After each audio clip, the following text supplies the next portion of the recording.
trouver le miracle, ils sont des miracles.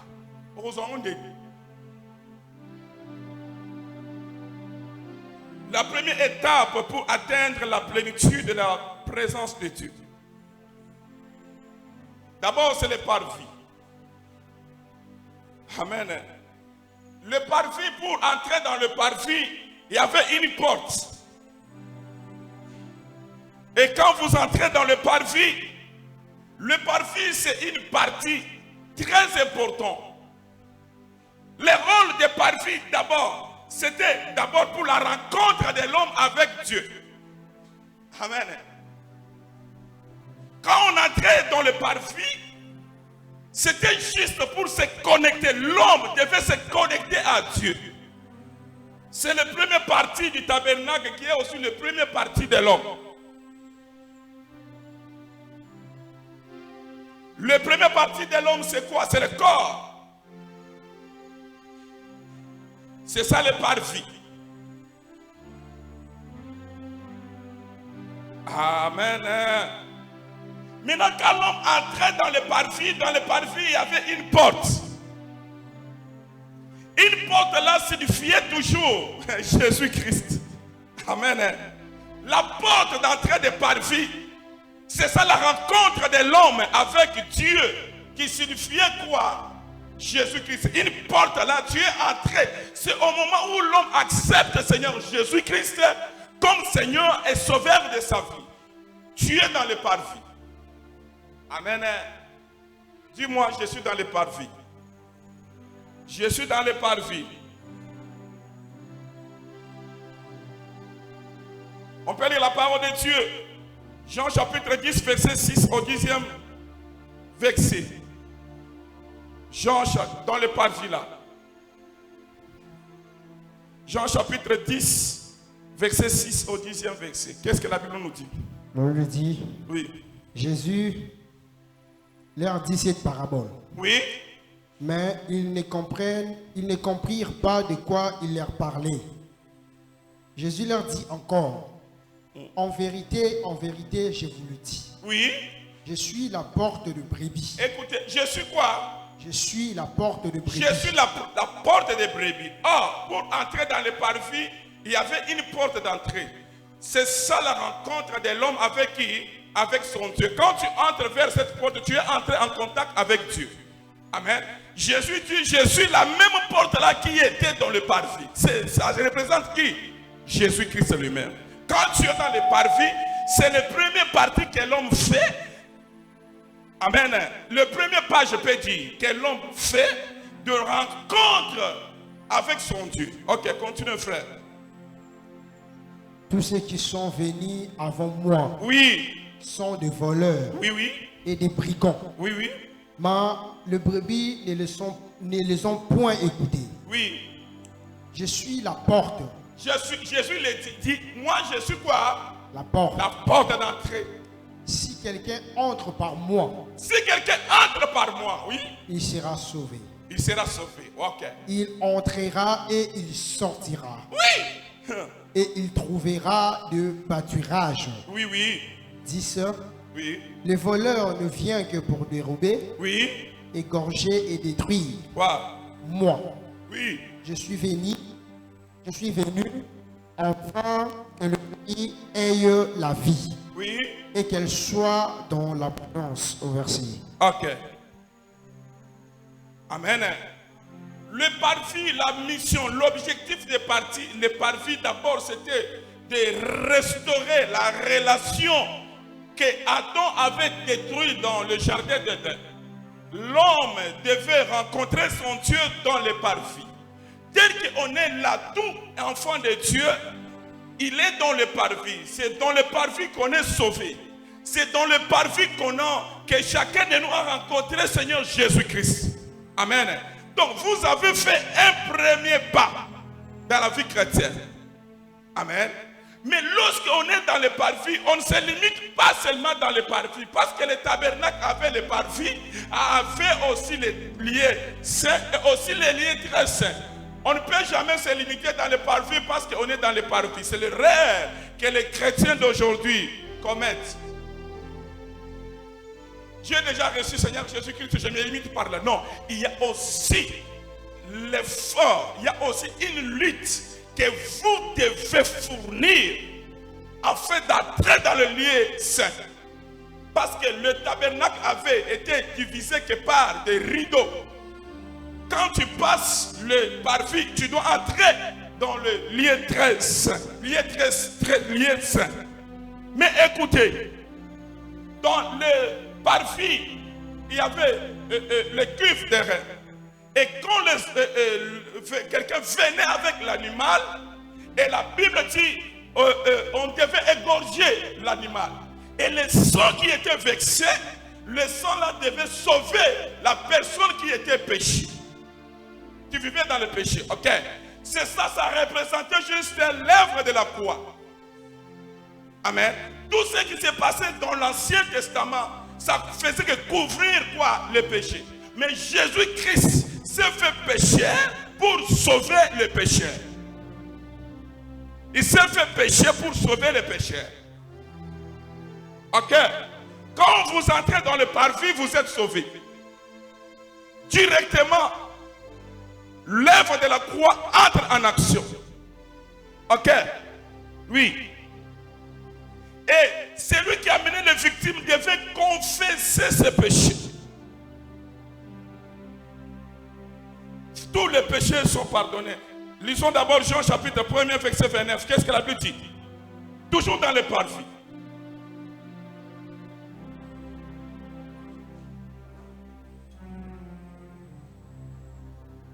La Bible dit, Oui. le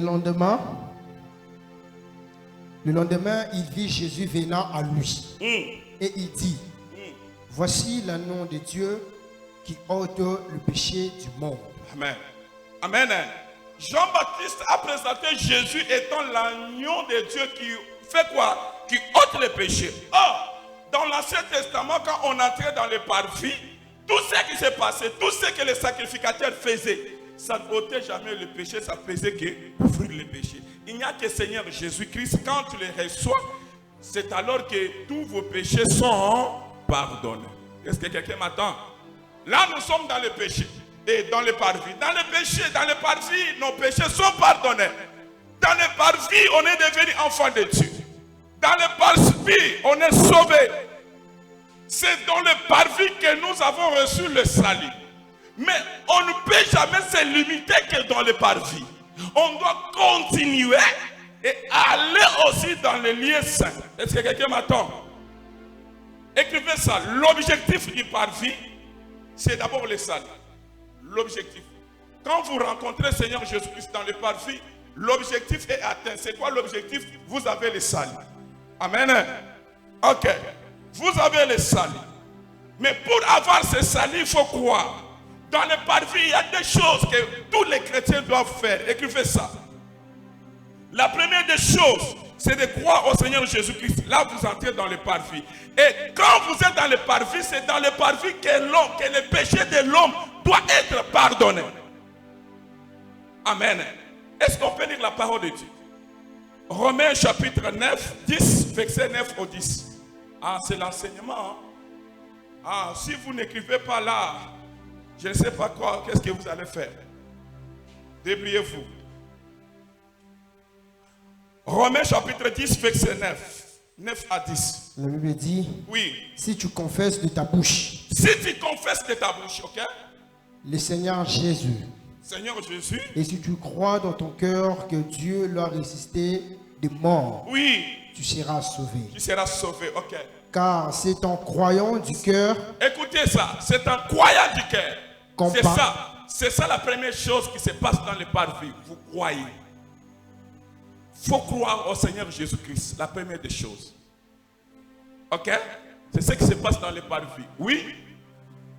Car c'est en croyant du cœur qu'on parvient à la justice. À la justice, on est sauvé, ok? Et c'est en confessant de la bouche qu'on parvient au salut. Oui, voilà, voici les deux choses. La première des choses, c'est de croire au Seigneur Jésus. Et la deuxième des choses, c'est la confession du péché pour parvenir quoi? Au salut. Voici les deux choses qui se passent au salut. Passons maintenant à la deuxième étape qui est la deuxième étape pour atteindre la plénitude de la présence de Dieu. Entrons maintenant dans le lieu saint. Dans le lieu saint, c'est l'étape de la croissance. Ok? Quand on entre dans le lieu saint, dans le parvis, on a déjà acquis quoi? Le salut. L'essentiel a été fait, on a crié au Seigneur Jésus-Christ dans le parvis. Maintenant, nous sommes dans le lieu très saint. Lieu saint plutôt, lieu saint. C'est la deuxième étape pour atteindre la plénitude de Dieu. Jean chapitre 8, verset 12. Lisons la parole de Dieu. Il faut écrire, hein? Qui dort? Ah oui. C'est ça. Il faut qu'il cola. Oui. Jean 8, verset 12, la Bible dit, Oui. Jésus leur parla de nouveau. Oui. Il dit, je suis la lumière du monde. Je suis la lumière du monde. Celui qui me suit ne marchera pas dans les ténèbres, Oui. mais il aura la lumière de la vie. Ok. Ok, merci. Vous savez, quand on entre dans les lieux saints, on trouve quoi? Il y a les chandeliers avec ces 7 tiges. C'est pas ça? J'espère qu'il y a ceux-là qui maîtrisent bien le tabernacle, non? Dans le tabernacle, dans le lieu saint, on trouve quoi? Il y a les chandeliers avec ces 7 tiges. Et les chandeliers avaient comme rôle de pouvoir éclairer les lieux saints. Mais Jésus dit, je suis la lumière du monde. Attention, les chandeliers représentent que lui-même, Seigneur Jésus-Christ. Le tabernacle du début jusqu'à la fin, ça parle que du Seigneur Jésus-Christ. Les chandeliers qui étaient dans le lieu saint et qui éclairaient avec ces 7 tiges, ça représentait quoi? Seigneur Jésus-Christ. Ok. Deuxième chose qui était dans le lieu très saint, c'est qu'il y avait les 12 pains de proposition. C'est pas ça? Ah, on ne maîtrise pas les tabernacles. On doit étudier, on doit enseigner les tabernacles. Il y avait les 12 pains de proposition. Ok? Les 12 pains de proposition représentaient toujours 12 tribus des enfants d'Israël. Mais quand Jésus est venu, lui il dit quoi? Il dit, moi je suis le pain de vie. Amen. Et à un moment donné, dans le lieu très saint, il est la lumière. Il représente le chandelier qui était la lumière. Et la deuxième chose qui était dans le lieu saint plutôt, c'était quoi? Le pain, les 12 pains. Mais il dit, moi je suis le pain de vie, le pain qui est descendu en haut, au ciel. C'est-à-dire, quand un chrétien arrive dans le lieu saint, c'est la croissance, le lieu de la croissance spirituelle. Là, il n'y a plus, là, chrétien commence à marcher avec Christ. Parce que là-bas, il y avait le chandelier, ça représentait qui? Christ. Il était la lumière. Il y avait les 12 pains, ça représentait quoi? Christ, lui-même le pain de vie. Maintenant là, c'est au moment où les chrétiens commencent à développer une vie d'intimité avec Christ. C'est dans les lieux saints. Il n'est plus le bébé spirituel là. Amen. C'est Christ qui commence à éclairer toute votre vie. Quand on marche avec Christ, on commence maintenant à connaître sa profondeur. La profondeur de l'amour du Christ. Là, on est dans le lieu très saint. Là, on n'est plus bébé. J'ai dit, il ne faut pas vous limiter seulement dans les parvis. Vous devez aller dans les lieux très saints. Ok? Lisons la parole de Dieu. Ephésiens chapitre 3, verset 17 au 20e verset. Nous sommes dans les lieux saints. Ephésiens 3, 17 au 20e verset. C'est ça le lieu de la maturité. Pas question de vivre dans le péché. Là, on va commencer à développer l'intimité là avec Christ. Je suis enfant de Dieu. Là, c'est Christ qui est tout pour moi. Oui, lisons la parole de Dieu. La Bible dit, oui. En sorte que Christ habite dans vos cœurs par la foi. Christ habite où?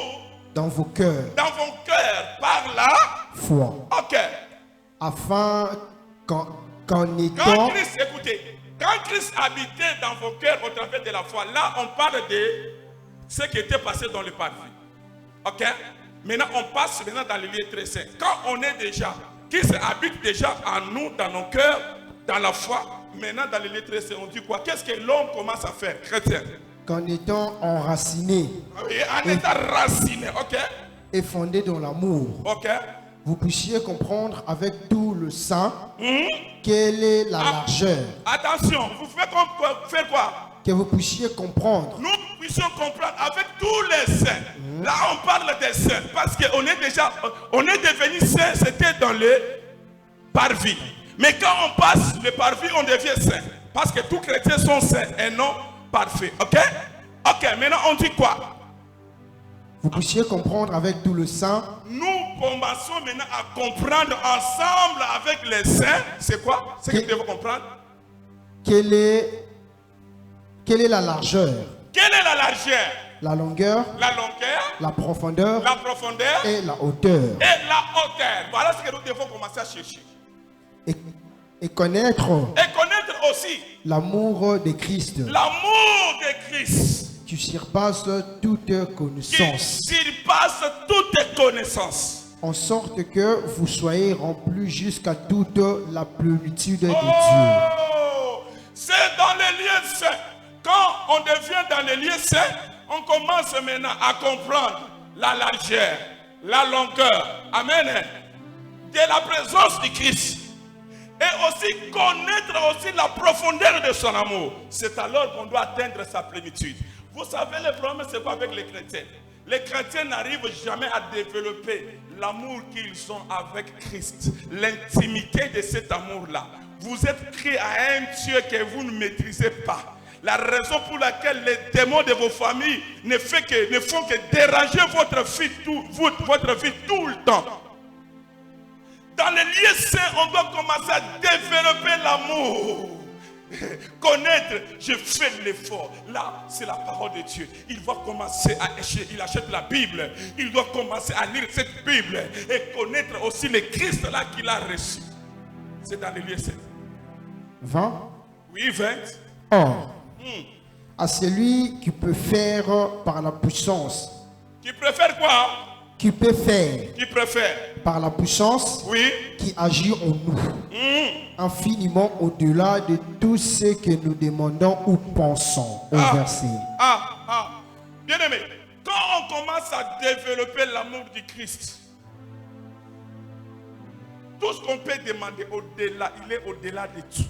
Bien aimé, la plus grande difficulté que nous avons, c'est parce que les chrétiens ne développent jamais l'intimité qu'il a avec Christ.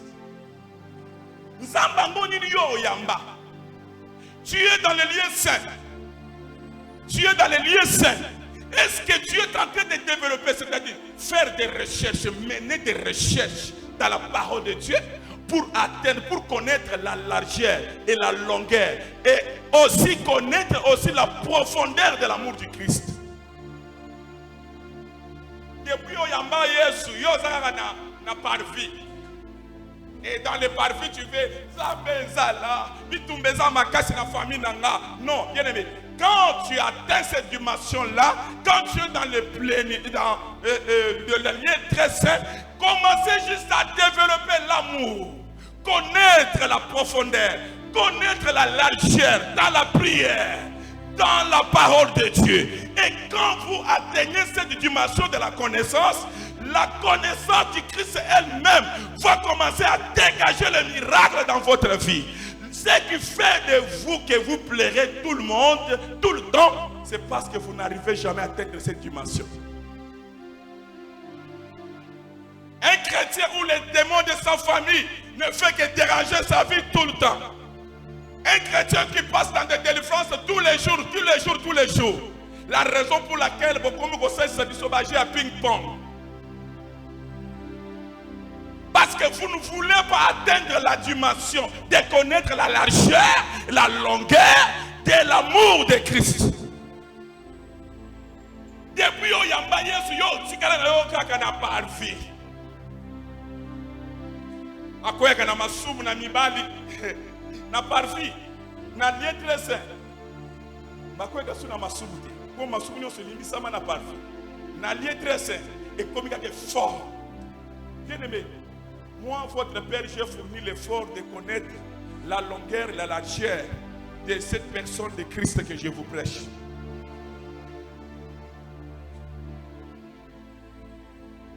Moi, j'ai rencontré Christ comme l'apôtre Paul avait aussi rencontré Christ. À des fois, vous avez crié à un Christ que vous ne maîtrisez pas.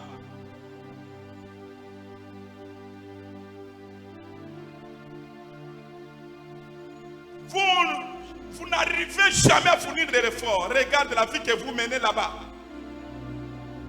Dans les lieux saints, bien-aimé, on ne peut plus tomber dans le péché ou marcher dans le péché. On ne peut plus vivre dans le péché.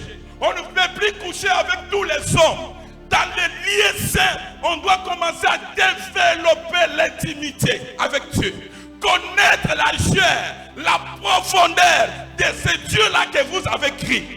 Pendant que les autres sont en train de chercher à connaître la profondeur de Dieu, toi tu es resté toujours dans le parvis, dans le péché là-bas, couché avec les hommes, volé, et tu es devenu un chrétien là qui complique même les pasteurs. J'ai dit miracle, toko magagoya, toko jamais, koyamba d'abord papayo baye, koyamba nanu bangote, toko mika j'ai dit miracle, tozonge la kakayo, kakayo. Okoye sili milimu epimi yo wana ke kukushe sur la mibale pour zongele subiso a bien aimé ozo biso nindeni machine moteur o elembaka te. Moi et vous, nous sommes en train de développer l'intimité afin de connaître la profondeur de notre Dieu. Bien aimé, Dieu ne fait que se révéler à ceux-là qui ont besoin de développer et connaître ce qu'il est réellement. Tu ne peux jamais avoir la révélation de Dieu aussi longtemps que tu ne fournis jamais l'effort de connaître qui est ce Dieu-là que tu as créé. Les chrétiens d'aujourd'hui, lui ne fournit jamais l'effort. Même pendant qu'on priait ici, quand les frères chantaient, il y a d'autres là, on dirait, ce sont des choses étranges. Moi, je n'arrive jamais à maîtriser ça. Mais celui qui a déjà développé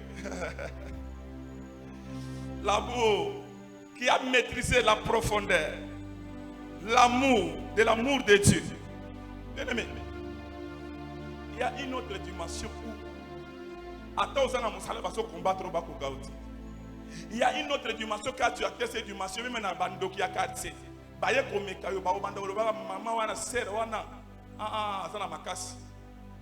Il faut que bando qui balo bano osa makas. Aussi longtemps que tu n'arrives jamais à connaître, à développer cette intimité, la raison pour laquelle regarde ce que tu es devenu. Faible spirituellement. Depuis qu'il est chrétien, 3 ans, 4 ans, 10 ans, 5 ans, il est faible. Bien aimé, moi, tous les temps, même dans les bancs de l'école, on me voyait que moi je suis pasteur. Ma façon de vivre, ma façon d'être, faisait en sorte que les gens parlent de moi que je suis pasteur. Et pourtant que je n'étais pas pasteur. Il faut que les gens qui sont tout autour de vous croient que réellement vous êtes enfant de Dieu. Par rapport à votre vie, par rapport à votre marche. Est-ce qu'on peut croire que réellement vous êtes chrétien? Est-ce qu'on peut témoigner de vous dans les quartiers que vous êtes chrétien? Est-ce qu'on peut témoigner de vous dans le milieu là où vous travaillez que vous êtes chrétien? Même dans le milieu étudiantin, est-ce qu'on peut témoigner de vous que vous êtes chrétien? Regardez la vie que vous êtes en train de mener. Chose grave. Yewana sa chante. Aso Mbappé va organiser séminaire. Akepe ayebisi petit chéri na tozana séminaire yaka. Muto na zona ideni. Ko finga nzambe o biso tozo ndimela koma. Ako so biso ndeni. Donc biso no tozaka ba petit chéri. Yo kasi mutu wana même si ko bongo le motema ko bongo le motema aussi le motema que yo za makambo na ye.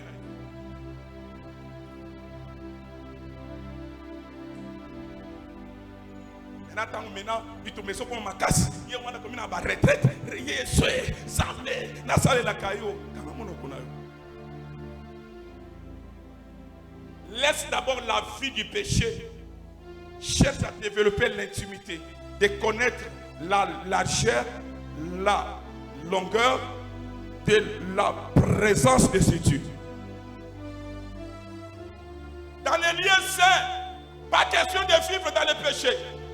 Là, on n'est plus les bébés spirituels. Dans les lieux saints, on est devenus tous grands. C'est les lieux où on est en train de développer la croissance spirituelle. C'est les lieux où on doit savoir que réellement on est enfant de Dieu. Ce n'est pas un lieu où on doit venir pour faire des bêtises. Non. Non.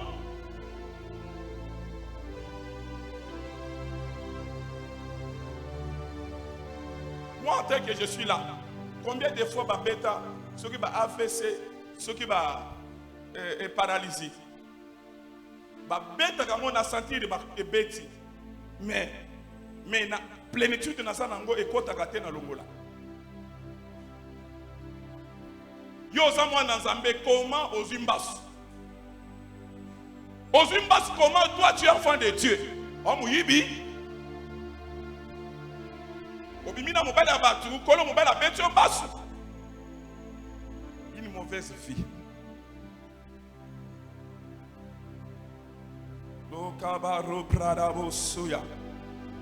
Pour atteindre la plénitude, ce n'est pas facile. Ce sont là qui se sacrifient. Les chrétiens qui ont la volonté de chercher Dieu. Tous les jours, il est à genoux. Toute la nuit, il est à genoux. Pendant la journée, il a sa Bible en train de lire. Bien aimé, quand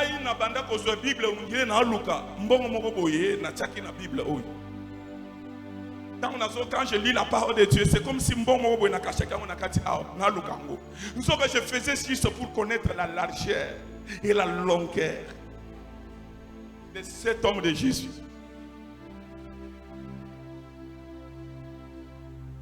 Vous avez la Bible, mais vous ne lisez pas la Bible. Il y a moins de gens qui ont fait un Thompson, qui ont une Bible, qui ont une église, qui ont fait un Thompson. Vous pouvez faire un salam à casse. La Bible dit Seigneur.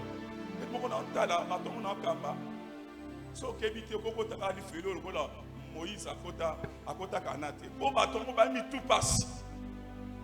Tant que vous avez changé